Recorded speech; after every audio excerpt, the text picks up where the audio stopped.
సర్వశక్త దేవుని స్వరము సత్యవేదపు సారము. యథార్థవంతులందరికీ మరోసారి సత్యాన్వేషణ కొరకు స్వాగతం పలుకుతున్నాను. నేటి మన ధ్యానము నిమిత్తము ప్రకటన గ్రంథం 13వ అధ్యాయం ఆఖరి వచనం 18వ వచనం చదువుకుందాం. బుద్ధి గలవాడు మృగము యొక్క సంఖ్యను లెక్కింపనిమ్ము, అది ఒక మనుష్యుని సంఖ్యయే. ఆ సంఖ్య 666. ఇందులో జ్ఞానము కలదు. ప్రభునందు నాకత్యంత ప్రియులారా, పరిశుద్ధ బైబిల్ గ్రంథములో మన ప్రభువైన యేసుక్రీస్తు తరువాత అంత ఆసక్తికరమైనటువంటి వ్యక్తి అబద్ధ క్రీస్తు లేక అంతిమ క్రీస్తు విరోధి. బైబిల్లో అతన్ని యాంటీ క్రైస్ట్ అని ఇంగ్లీష్ బైబిల్లో వ్యవహరించడం కద్దు. యాంటీ క్రైస్ట్ అంటే క్రీస్తుకు వ్యతిరేకి, క్రీస్తు విరోధి అని అర్థం. ఈనాడు ప్రపంచంలో చాలామంది క్రీస్తు విరోధులు ఉన్నారు. ఒకళ్ళు ఇద్దరు కాదు, కోట్ల మంది ఉన్నారు. ఈనాడు యేసు ప్రభు సువార్తను చెప్పొద్దు అని వ్యతిరేకించేవారు, చర్చీలు తగలబెట్టేవారు, దేవుని సేవకులను పాస్టర్లను కొట్టేవారు, చంపేవారు, సువార్త సభలు ఆటంకపరిచేవారు, టెలివిజన్లో కూడా సువార్త చెప్పకుండా సిగ్నల్స్ జామ్ చేసేవారు, సిగ్నల్స్ బలహీనపరిచేవారు. అందరూ క్రీస్తు విరోధులే. రకరకాలుగా క్రీస్తును, ఆయన వార్తను, ఆయన సేవను, ఆయన సందేశాన్ని వ్యతిరేకిస్తున్నవారు అన్ని దేశాల్లో కోట్ల మంది క్రీస్తు విరోధులు ఉన్నారు. అయితే వీళ్ళందరిలోనూ పరాకాష్ఠ స్థాయి, శిఖరాగ్ర స్థాయికి చెందినటువంటి ఒక భయంకరుడు, క్రూరుడైనటువంటి నియంత, ప్రపంచ నియంత ఒకడు రాబోతున్నాడు. వాణ్ణి నేను అంతిమ క్రీస్తు విరోధి, ద ఫైనల్ యాంటీ క్రైస్ట్ అంటూ ఉన్నాను. చిన్నా చితక క్రీస్తు విరోధులు ప్రతి సందులోనూ ఉంటారు. కానీ అందరికంటే కరుకోటకుడు, భయంకరుడు, అందరికంటే కూడా కఠినుడు, క్రూరుడు, లేఖనములను నెరవేర్చుటకు వస్తున్నటువంటి వాడు కూడా కొన్ని లేఖనాలు నెరవేరుస్తాడు. సాధారణంగా వాడిని అంత్యక్రీస్తు అని పెద్దలు వ్యవహరించటం జరుగుతూ ఉంటుంది. అది తప్పు. అంత్యక్రీస్తు అనకూడదు. అంత్యక్రీస్తు అంటే ఆఖరి క్రీస్తు అని అర్థం. ఆఖరి క్రీస్తు, మొదటి క్రీస్తు ఉండడం ఏమిటి? ఆఖరి క్రీస్తు కాదు వాడు. యాంటీ క్రైస్ట్ అనే పదం లాగా వినబడుతోంది కాబట్టి, యాంటీ అనే మాటలాగా ఉంది కనుక అంత్యక్రీస్తు అని తెలుగులో అనేశారు పండితులు, బోధకులు. కానీ అది తప్పు. అంత్యక్రీస్తు కాడు వాడు, అంతిమ క్రీస్తు విరోధి, the last and final anti Christ. వాడు రాబోతున్నాడు. వాని గూర్చి కూడా బైబిల్ మాట్లాడుతోంది కాబట్టి వాని గూర్చి కూడా మనం తెలుసుకోవడం అవసరం. చాలామందికి అంతిమ క్రీస్తు విరోధిని గూర్చి మాట్లాడడం ఇష్టం లేదు. వాడి గొడవ మనకెందుకండి, మనం యేసును గూర్చి చెప్పుకోవాలి. కానీ సిలువ వేయబడిన క్రీస్తును గూర్చి నేను ప్రకటిస్తున్నానన్నాడు పౌలు భక్తుడు. ఈనాడు ఓఫీర్ గారు ఎందుకండి అంత్యక్రీస్తును గూర్చి, అంతిమ అబద్ధ క్రీస్తును గూర్చి చెబుతానంటూ బయలుదేరాడు అని ఆ పండితులు నా మీద వ్యతిరేకత వ్యక్తం చేస్తూ ఉన్నారు. అంతిమ అబద్ధ క్రీస్తును గూర్చి నేను మాట్లాడడానికి కారణం ఏమిటంటే, వాణ్ణి గూర్చి బైబిల్ మాట్లాడింది కనుక. ఈ పరిశుద్ధ సత్యవేద గ్రంథపు విద్యార్థిని, శిష్యుణ్ణి, పరిశోధకుణ్ణి, అభిమానిని, ఆరాధకుణ్ణి నేను. బైబిల్ గ్రంథం ఎన్నెన్ని అంశాలను గూర్చి మాట్లాడిందో అన్ని అంశాలను గూర్చి నేను కూడా మాట్లాడతాను. అది నా జీవిత ధన్యత, నా జీవిత పరమార్థం, నా ఆశయం. నా బ్రతుక్కి అంతకంటే ఉన్నతమైన ఆశయం అనేది ఇక లేనే లేదు. నేనే కాదు, ప్రతి క్రైస్తవుడు కూడా యేసుక్రీస్తును తన స్వరక్షకునిగా అంగీకరించిన ప్రతి వ్యక్తి కూడా లేఖనాలలోని ప్రతి అంశము మీద దృష్టి సారించాలి, ఆసక్తి చూపాలి, సగౌరవంగా దాన్ని మనసున పెట్టి మధించి పరిశోధించి ధ్యానించి సత్యాన్ని నేర్చుకోవాలి. యేసును అంగీకరించిన వారికి ఇదే జీవిత పరమార్థం, లేఖన పరిశోధన. బైబిల్ గ్రంథంలో దేవుడు అబద్ధ క్రీస్తును గూర్చి రాసిన తరువాత నాకు వాడు గొడవ అక్కర్లేదు అని నీవు అంటున్నావు అంటే నీవు అవిధేయుడివి, దేవుణ్ణి అవమానిస్తున్నావు. అంటే ఏమిటి నాయనా నీ ఉద్దేశం? మనకు అక్కర్లేని సంగతులు, పనికిరాని సంగతులు కూడా దేవుడు బైబిల్లో రాశాడనా? కాదు కదా. దేవుడు సర్వజ్ఞాని అయిన దేవుడు గనుక, ఆయన అనవసరమైన మాటలు మాట్లాడేవాడు కాడు గనుక, దేవుడు రాసిన ప్రతి మాట మనకు అవసరం, మనకు మేలుకరం, మనకు ప్రయోజనకరం గనుక దేవుడు ఈ వ్యక్తిని గూర్చి కూడా ప్రస్తావించాడు గనుక మనము వాడిని గూర్చి తెలుసుకోవడం అవసరం. వాడు రాబోతున్నాడు భూమి మీదికి. ఎప్పుడు? మన ప్రభువైన యేసు తన సంఘమును తీసుకెళ్ళడానికి భూమి మీదికి రాకముందు 3.5 సంవత్సరాలకు ముందుగానే ఈ అంతిమ క్రీస్తు విరోధి భూమి మీదికి వస్తాడు. భూలోకాన్ని 42 నెలలు వాడు ఏలుతాడు. వాణ్ణి గూర్చి వాడి పుట్టు పూర్వోత్తరాలు కథా కమామిషు తర్వాత ఎప్పుడైనా చెబుతాను. కానీ ఇప్పుడు మనం చదివినటువంటి ఈ లేఖన భాగం వాణ్ణి గూర్చి ఒక ప్రాముఖ్యమైన సంగతిని, ఆసక్తికరమైన సంగతిని ప్రస్తావిస్తూ ఉంది. అదేమిటంటే వాడికి ఒక సంఖ్య ఉన్నదట. వాడి పేరు మృగం అని పిలుస్తోంది బైబిల్. అంటే మానవత్వమే లేనటువంటి మనిషివాడు. అంతా మృగ లక్షణాలు తప్ప మానవత్వం ఉండదు వాడిలో. అలాంటి మనిషివాడు కనుక వాడి పేరు మృగం, క్రూర మృగం అంటోంది బైబిల్. మృగము యొక్క సంఖ్యను బుద్ధి గలవాడు లెక్కించనిమ్ము అంటోంది బైబిల్ గ్రంథం. బైబిల్ గ్రంథంలో బుద్ధి అనే మాట జ్ఞానము అనే అర్థంతో వాడబడింది. బుద్ధి గల కన్యకలు మత్తయి సువార్త 25వ అధ్యాయంలో బుద్ధిగల కన్యకలు అనేవాళ్ళు ఉన్నారు 10 మంది. ఇంగ్లీష్ బైబిల్లో వాయిస్ వర్జిన్స్ అని వాళ్ళని గూర్చి రాయబడింది. బుద్ధి కలిగిన వాళ్ళు అంటే జ్ఞానము కలిగిన వాళ్ళు. ఇక్కడ బుద్ధి గలవాడు అంటే జ్ఞానము గలవాడు. ప్రకటన గ్రంథం 13:18లో జ్ఞానము గలవాడు మృగము యొక్క సంఖ్యను లెక్కింపనిమ్ము.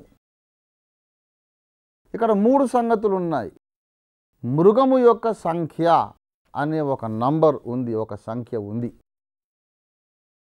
రెండవ వాస్తవం ఏంటంటే ఆ సంఖ్యను మనము లెక్కించవలసిన అవసరం ఉంది. ఇది రెండో విషయం. మృగము యొక్క సంఖ్య ఉన్నది, ఇది మొదటి విషయం. ఆ మృగము యొక్క సంఖ్యను మనము లెక్కించవలసిన అంటే క్యాల్క్యులేట్ చేయవలసిన అవసరం ఉంది. ఇది రెండో విషయం. మూడో విషయం ఏంటంటే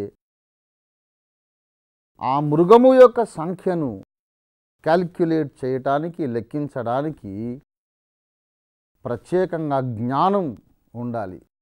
మామూలు మనుషులు లెక్కిస్తే అది లెక్కకు అందేది కాదు, అర్థం అయ్యేది కాదు.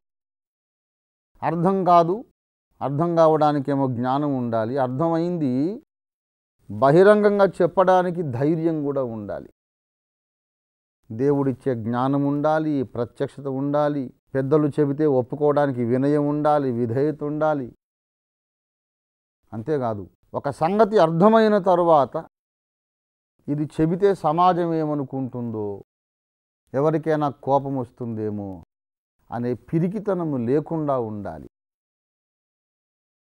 అలాంటి వాడు మాత్రమే ఈ మృగము యొక్క సంఖ్యను లెక్కించగలడు. ప్రియులారా, ఈ మృగము యొక్క సంఖ్యను లెక్కించాలి అనే మాటను పట్టుకొని చాలామంది పెద్దలు, వేదాంత పండితులు క్రైస్తవ థియోలోజియన్, క్రైస్తవ వేదాంత నిష్ణాతులు చాలామంది ప్రయత్నం చేశారు. లెక్కించాలి అంటే ఎలా లెక్కించాలి? వాళ్ళు ముందుగా ఒక ఊహలోకి వచ్చారు. ఏమిటంటే బైబిల్ గ్రంథము వ్రాయబడిన మూల భాషలు, పాత నిబంధన గ్రంథం 39 గ్రంథాలు హెబ్రీ భాషలో రాయబడ్డాయి. కొత్త నిబంధనలోని 27 గ్రంథాలు గ్రీకు భాషలో రాయబడ్డాయి. ఈ హెబ్రీ గ్రీకు భాషలకు ఒక లక్షణం ఉంది. మన తెలుగు భాష ఉందనుకోండి, తెలుగు భాషలో అక్షరమాల వేరు, 1, 2, 3 అంకెలు వేరు. కానీ ఈ హెబ్రీ గ్రీకు భాషల్లో అలాగుండదు. అక్షరమాలలో ఉన్న అక్షరాలకే సంఖ్యా విలువలు ఉంటాయి. వాటిలో ఉన్నటువంటి లెటర్స్, ఆల్ఫబెటికల్ లెటర్స్కి న్యూమరిక్ వాల్యూ అంటే సంఖ్యా విలువలు ఉంటాయి. ఇప్పుడు ఆదియందు దేవుడు భూమి ఆకాశములు సృజించెను అనే మాటను హెబ్రీ భాషలో రాస్తే మొదటి అక్షరానికి ఒక న్యూమరిక్ వాల్యూ, సంఖ్యా విలువ, రెండో అక్షరానికి ఒక సంఖ్యా విలువ అలాగుంటుంది. గనుక ఈ మృగము యొక్క సంఖ్య అన్నారు చూశారు. ప్రపంచ ప్రముఖ రాజకీయ నాయకులను, వాళ్ళ పేర్లను హెబ్రీ భాషలో రాసి, గ్రీకు భాషలో రాసి, ఆ పేరుకున్నటువంటి న్యూమరిక్ వాల్యూ, సంఖ్యా విలువను లెక్కించడానికి పండితులు ప్రయత్నం చేశారు. వాళ్ళ ఉద్దేశం ఏంటంటే ఎవరి పేరులోని అంకెలను కూడినప్పుడు 666 అనే ఆ ఫలితం వస్తుందో అతడే అబద్ధ క్రీస్తు అని. అలా చేసి చాలామందిని ప్రపంచ ప్రముఖ రాజకీయ నాయకులందరి పేర్లు రాశారు. లాటిన్లో కూడా ఇదే లక్షణం ఉంది. లాటిన్లో కూడా ఐ అనే అక్షరం రాస్తే 1, వి అనే అక్షరం రాస్తే 5, ఎక్స్ అనే అక్షరం రాస్తే 10. మనకు తెలుసు, రోమన్ అంకెలు మనం రాస్తూ ఉంటాం. కనుక ప్రపంచ రాజకీయ నాయకులను, వాళ్ళ పేర్లను రాసి చూసి ఎవరి పేరుకైనా 3 వార్లు 666 ముద్ర టోటల్ నంబర్ వస్తుందేమోనని చూశారు. హిట్లర్ గారి పేరు, రోమన్ క్యాథలిక్ పోప్ గారి బిరుద నామధేయం రాశారు. అలా రాస్తే ఎంతోమంది పేర్లకు 666 ముద్ర నంబరే వస్తూ ఉంది. ఉదాహరణకు నీరో అనేది రోమా చక్రవర్తి యొక్క బిరుదు. ఆ నీరో NERO అనే అక్షరాలకు సంఖ్యా విలువలు కూడితే 666 అనే ఫలితం వస్తుంది. గనక రోమా చక్రవర్తి నీరో మళ్ళీ అబద్ధ క్రీస్తుగా వస్తాడేమోనని ఒక ఊహ. కాదు, పోప్ అనే మాటకు కూడా అదే అర్థం ఉంది, అదే సంఖ్యా విలువ ఉంది. గనక పోపు గారే అబద్ధ క్రీస్తు అన్నారు కొంతమంది. ఇలాగ రకరకములుగా అంచనాలు వేసి లెక్కలు కట్టి లెక్కలేనంత మంది అబద్ధ క్రీస్తులను తయారు చేశారు. ప్రియులారా, సాతాను, మన విరోధి అయిన సాతాను దుష్ట మేధావి. వాడొక ఈవిల్ జీనియస్. వాడు అబద్ధికుడు. సత్యాన్ని ఎలా మరుగు చేయాలో బాగా తెలిసినవాడు. రాటుదేలిన మోసగాడు వాడు. ప్రియులారా, ఈ బైబిల్ పండితులందరినీ వాడు తప్పుదారి పట్టించాడు. ఇంతకు 666 ముద్ర, ఆ సంఖ్యను మనము లెక్కించాలి అంటే అర్థం ఏమిటంటే దాని అసలు అర్థము పరిశుద్ధాత్మదేవుడు నేర్పిస్తున్నాడు. మనం విందాం, నేర్చుకుందాం. 3 ఆర్లు ప్రక్కనే రాసి చూడండి. 6 అనేది 7 కంటే కొంచెము తక్కువ.